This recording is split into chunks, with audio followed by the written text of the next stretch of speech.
നമസ്കാരം. മൈസൂരുവിലെ പാരമ്പര്യ വൈദ്യൻ ഷാബാ ഷെരീഫിനെ തട്ടിക്കൊണ്ടുപോയി തടവിലിട്ട് കൊലപ്പെടുത്തിയ കേസിൽ 3 പേർ കുറ്റക്കാരെന്ന് കോടതി കണ്ടെത്തുമ്പോൾ ചർച്ചകളിലേക്ക് മൈറ്റോകോൺഡ്രിയൽ DNA ടെസ്റ്റും.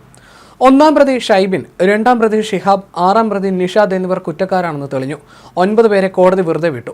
മഞ്ചേരി 1-ാം അഡീഷണൽ സെഷൻസ് കോടതിയാണ് കേസ് പരിഗണിച്ചത്. കേസിൽ ശനിയാഴ്ച ശിക്ഷ വിധിക്കും.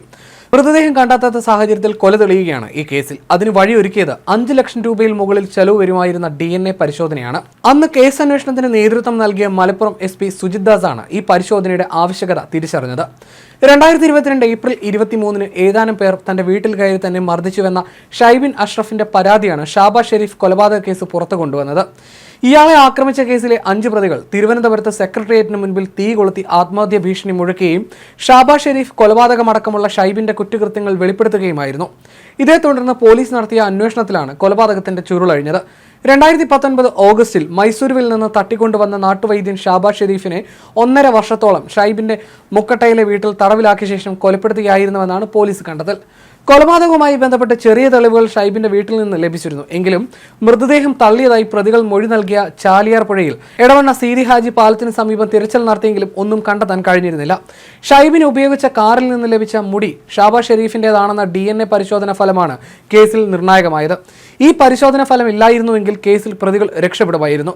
ഒരാളുടെ അച്ഛൻ, അമ്മ, സഹോദരി തുടങ്ങിയ ഉറ്റബന്ധുക്കളുടെ DNAകൾ തമ്മിൽ സാമ്യമുണ്ടാകും. ഇക്കാര്യം തിരിച്ചറിയുന്നതിനാണ് DNA പരിശോധന നടത്തുന്നത്.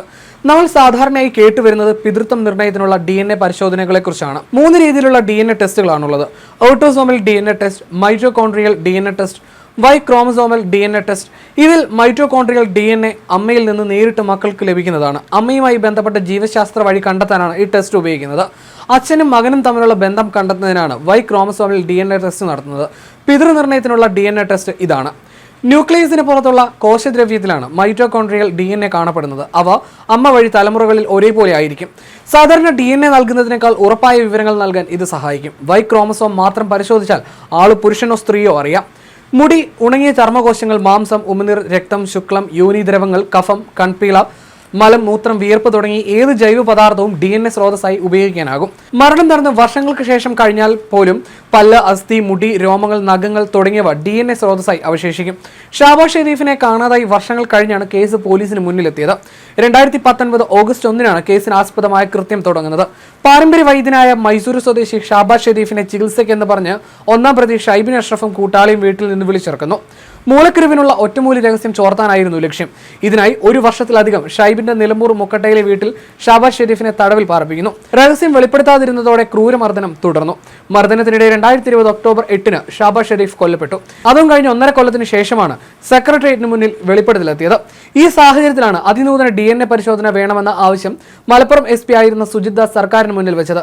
ആവശ്യം ദിവസങ്ങൾക്കുള്ളിൽ മുഖ്യമന്ത്രി പിണറായി വിജയൻ അംഗീകരിക്കുകയും ചെയ്തു. ഇതിൽ നിന്നാണ് കോടതിയും ഷാബാ ഷെരീഫിന്റെ മരണം സ്ഥിരീകരിച്ചത്.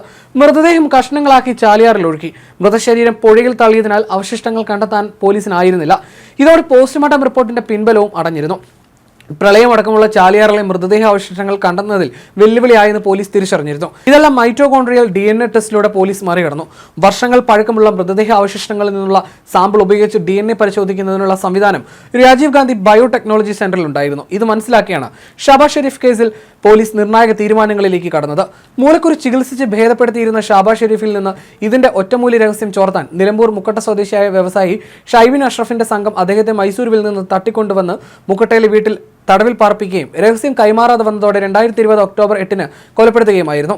ഒറ്റമൂലി മരുന്നുകളുടെ രഹസ്യം ചോർത്തി മരുന്ന് വ്യാപാരം നടത്തി പണമുണ്ടാക്കിയായിരുന്നു ഷൈബിന്റെ ലക്ഷ്യം.